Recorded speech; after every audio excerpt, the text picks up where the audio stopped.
Ryan Murphy checking in. Murphy Baseball Performance, the world's #1 training solution for athletes looking to take their game to the next level. Whether you're looking to rehab from an injury, whether you're looking to take your performance to a level that you never even imagined was possible, you want to throw gas, you want to get ripped, you want to get healthy, and you want to have a dominant mindset, come see us.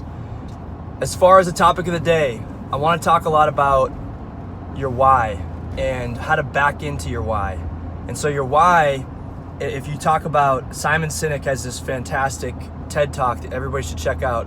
It's called Start with the Why. And he talks about the golden circle. There's the what, there's the how, and there's the why.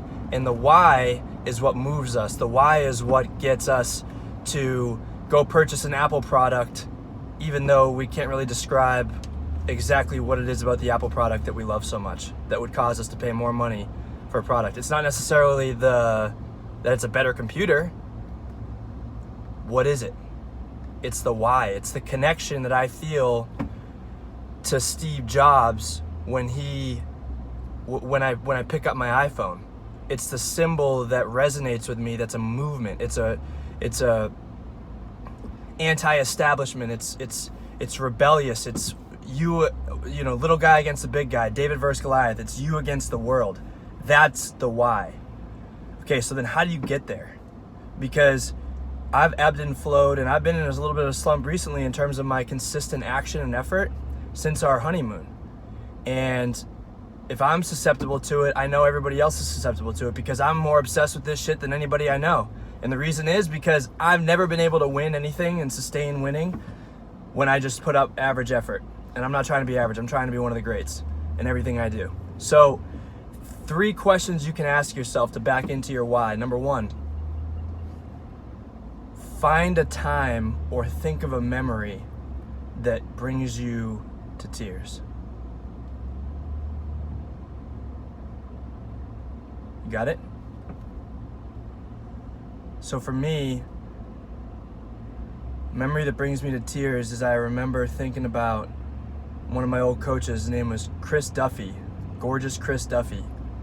And he coached my team when I was 8 years old. So I'm 28 now, so talk about an impact. And he was a professional or semi-professional wrestler and also our baseball coach. And he used to call me Babe. And he just was one of those guys that made you really feel like you were special, you were somebody that mattered. And he died of a brain aneurysm when I was young. And I remember vividly going to the funeral and walking up to the casket and just losing it. The guy was like my buddy. I mean, it was like, for a young kid, I'm like, damn, like, how did he pass? How is this even possible? And so that was something that really drew on a lot of emotion for me. Even talking about it right now, I think about Duff and it's like, damn, that guy was freaking awesome, man. So I think about Duff. So that's one way to connect to my why. The why has got to connect with you emotionally. This is more than just words. This is the way that your brain is designed over the course of the last couple thousand years. That's how it's designed. It starts with the why. Okay, so your emotion on the sad side. Got it. Now, I've got to keep covering up my company logo, my day job logo. I can't have anything trickling over. Another one. Think about something that makes you want to sing and dance, that brings you joy. So for me, I think about this bullpen that I threw I was over at Trinity. Coach Scannell had just told me, he's the head coach, and I love him, by the way. He's my boy. But he had just told me, hey, what are your goals? He asked me the question, really, because what he was trying to do, this was in a little team meeting with him and Zach Fregosi and Nick Vera, all great guys. What are your goals? But really what the question was getting at was, I had just taken somebody that was actually good on our team, and I was not good at the time. I had taken this dude with me to train at a place that I was not supposed to take him to train. And so when we got found out, it was like, okay, Murphy, it's okay if you're crazy, but now that you're messing with guys that are good, because I've always had the ability to influence people just with the power of my passion and my persuasive arguments. And I convinced this guy, hey, you got to come with me to where I'm going to train or else you're going to fall behind. And he came. So they called me into the office. They're talking to me. They're like, hey, what are your goals? And I'm like, I'm going to throw 90 off the mound by the time the fall's over. And they're like, they actually literally started laughing. They're like, dude, 90? So they started laughing at me, and I had already hit 90. They just didn't know it, and I didn't tell them. So I said, yeah, I'll bet you. So 2 days later, we go out and we throw a bullpen, and I'm in long toss, and my freaking elbow was hanging. This is why pain is just a temporary thing. Like, everybody's so fucking whiny about pain now. It drives me crazy. Oh, my arm's like a 3. Should I stop working? Shut up.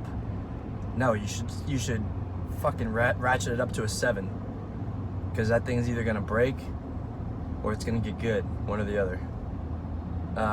So I'm in the bullpen, and 3 coaches standing behind the catcher with the radar gun. I felt shitty in long toss, usually an indicator. At that time, I thought of it as an indicator of, oh, this isn't gonna go well. Well, guess what? I come in, I throw my first step behind, and Wayne Warren was holding the gun. He goes 5, and I'm like, fuck, 75. Fucking shit, like, fuck that. And he's like, no, 85. And I'm like, oh, that's a record. I'm like, dude, I'm about to blast this shit. And I just remember my vision getting like tunnel, and I had so much anger and rage, and it was just like everything had come together. And I fucking proceeded to throw 3 straight fastballs at 92 miles an hour right down the pipe. Like, and I had been struggling with command too. And you should have seen these coaches. They thought they had seen a ghost. And I remember I walked out of there. I walked in there a crazy guy that had goals that were stupid. And I walked out of there as a guy that everybody wanted to work with and coach now. Oh, it was fucking awesome. So that makes me want to sing and dance, because that was like all my hard work coming together to fruition in this moment that mattered so much to me, to be able to say, fuck you, motherfucker. I did more than what I told you I could do. I'm ridiculously limitless. And then, so we got the pain that makes you cry. We've got the joy. And then this one kind of goes along with the last one. It could overlap, but think about something that makes you fucking pissed. Like, and I drop the expletives because I'm not trying to lie to you, or I'm being authentic. This is authentic. So as I drive around here in my Tundra, Texas Tundra, I'm on my way to work. Think about something that really pisses you off. So I'll tell you something that pisses me off.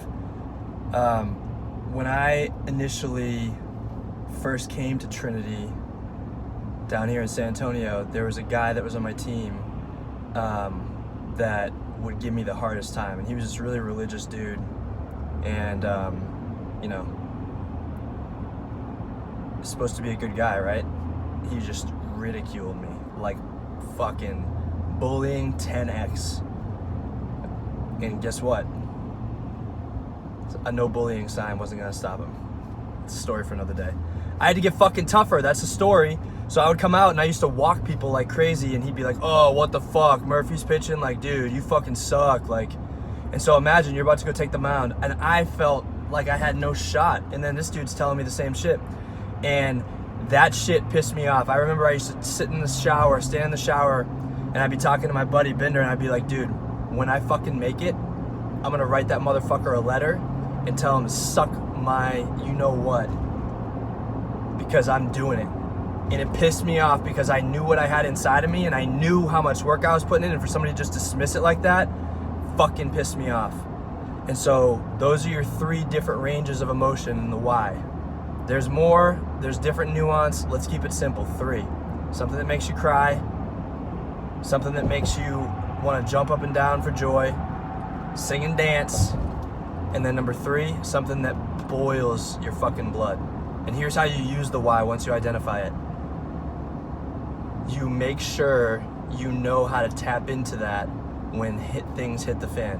Because if you've got big enough goals, expect ridiculous adversity, new problems, everybody around you to be a naysayer or a hater. Expect all that.